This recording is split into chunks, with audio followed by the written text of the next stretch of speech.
Colorado has got Colorado State coming to town. And not just them, but also College Game Day is coming to town. And we're going to talk about that just a little bit. Spoiler alert, I think Colorado wins that game. I think they cover. And I think it is just an exclamation point on phase one of the Deion Sanders 2023 campaign. Now, what's ahead for them? That's what I really want to talk about. Make sure you're subscribed right here. It's college football and nothing else on this YouTube channel, on this show, The Hard Count. We are live Tuesday, Wednesday, Thursday, 11 a.m. Eastern, as we are right now. Make sure you're locked in. There is no time to be wasted. College football season gives us 12 weeks and maybe a couple extra weeks for bowl season and for the New Year's Six and the national championship. Before you know it, it's going to be gone. So my sentiment I'm trying to communicate here is we want you a part of this. We want you locked into this program. No more time to miss shows. So thank you in advance for that. We appreciate you being dialed in with us. Roll Party Roll.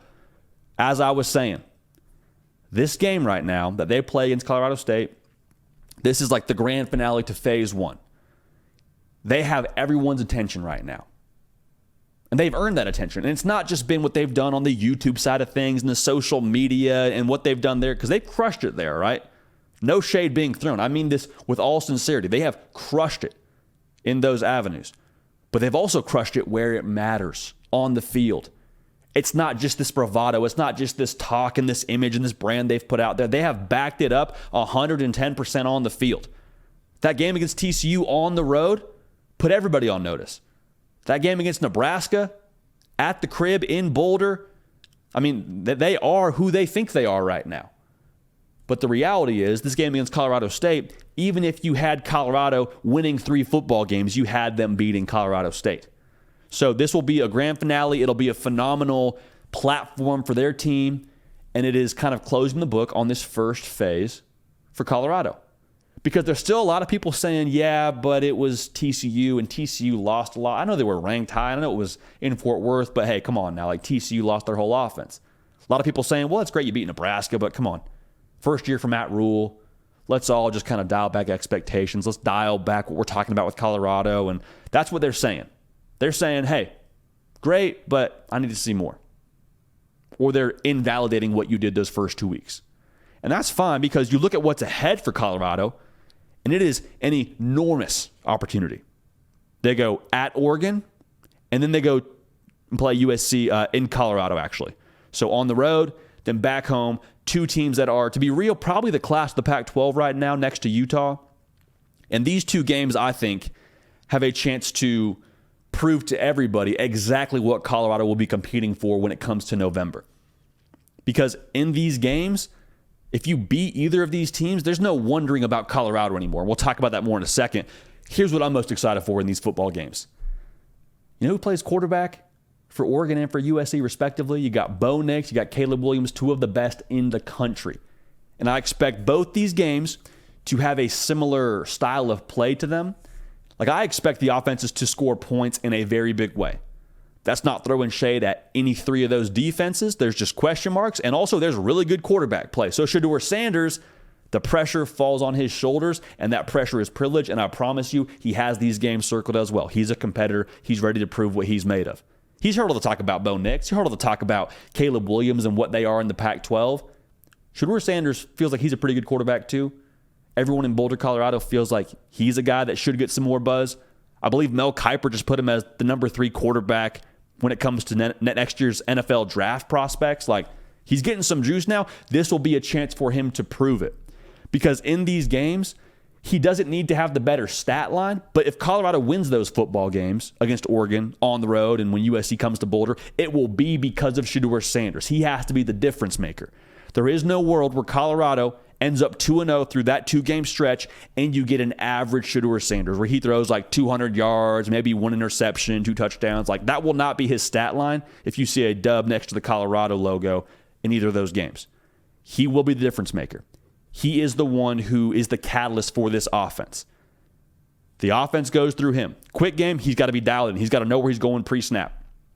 When it comes to taking those deep shots, he's got to pre-snap, see the coverage, know where he's going with the football, take pressure off the offensive line. Shedeur Sanders is the straw that stirs the drink, and he has done it phenomenally well to this point. These 2 games, though, are going to be a new test and kind of phase 2 for Deion Sanders and company, and for Shedeur Sanders and company. So think about it this way. If they go 2-0, how are we talking about Colorado? If you beat Oregon and you beat USC, how are you talking about Shedeur Sanders?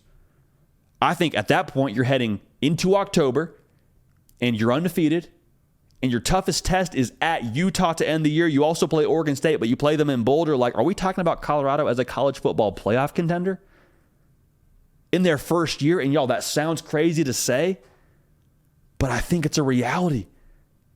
I think it's fair to throw that out there when it comes to Shedeur and when it comes to Travis Hunter and Deion Sanders, like all the pieces they have there. If they're sitting in October undefeated, having beat Oregon on the road and having beat USC, I don't know that those hurdles are too much tougher than what they'll have ahead of them. Now, I'm not saying you pencil them in there and say, oh, easy dub against Oregon State, easy dub at Utah. I'm not saying that, but I am saying you take Colorado a lot more seriously than maybe you do already. Also, Shedeur Sanders, what are we saying about his Heisman candidacy? If he puts up numbers and wins quarterback duels against Bo Nix and Caleb Williams respectively, like, I think you got to throw him in that conversation. You got to throw him in as the guy to eventually take Colorado to be in that New Year's Six college football playoff territory, and being the guy to do it probably launches him into that Heisman candidacy, at least that Heisman upper echelon, that Heisman finalist range, right? I don't want to get too ahead of myself in talking about the Heisman Trophy because we're sitting here heading into week 3, but you hear the sentiment I'm saying. Phase 1, wrapping up this Saturday. Phase 2 will fall on the shoulders of Shedeur Sanders and have a tremendous ramp now to launch them into a different stratosphere when it comes to the college football landscape. Because here's something that I think is not being talked about enough with Colorado.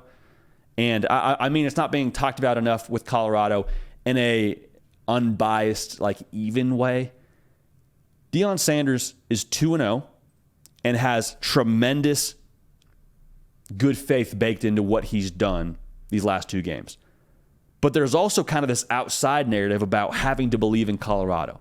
Like, that's kind of the question people are being bombarded with is, do you believe? Do you believe you don't believe? And it's like, I don't think it's unrealistic to say they've stacked really good proof, but then to also sit here and say, yeah, I believe what I've seen so far, but also if you're expecting me to believe something, I want to see something as well. I want to see you beat a top team in college football. I want to see you beat Oregon. I want to see you beat a USC. So it's not like you're a non-believer because you're still holding some cards here in terms of what you believe in with Colorado. I believe in Colorado. I think they've done phenomenal so far. Am I holding my breath on what they do at Oregon and against USC? Absolutely. But they are 1,000% a better operation than I think the majority of the college football landscape expected them to be when it came to the preseason. They've surpassed expectations 1,000,000%. We said before the year, if they make a bowl game, build Deion Sanders a statue in front of the stadium, because that would be as impressive a feat as any this upcoming season. So what I want to say is right now they're stacking proof. It's understandable that there's some things that you're still questioning with them. But if they beat Oregon and if they beat USC, there's no wondering anymore. At that point, when Deion Sanders looks at you in the press conference and says, do you believe? And they're 2-0 in that stretch, you just nod your head, say yes, and write your article. Like that would be the world we live in with Colorado and Deion Sanders and Shedeur Sanders. So that's the runway for them.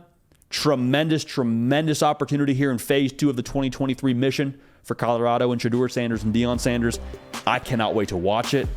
And again, if they go 2-0 through that stretch, mic drop, period, the end.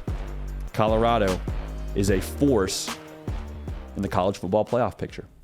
Hey y'all, thanks so much for watching. Subscribe to the channel here to make sure you don't miss an episode of The Hard Count. Also be sure to check out other videos on the On3 YouTube channel.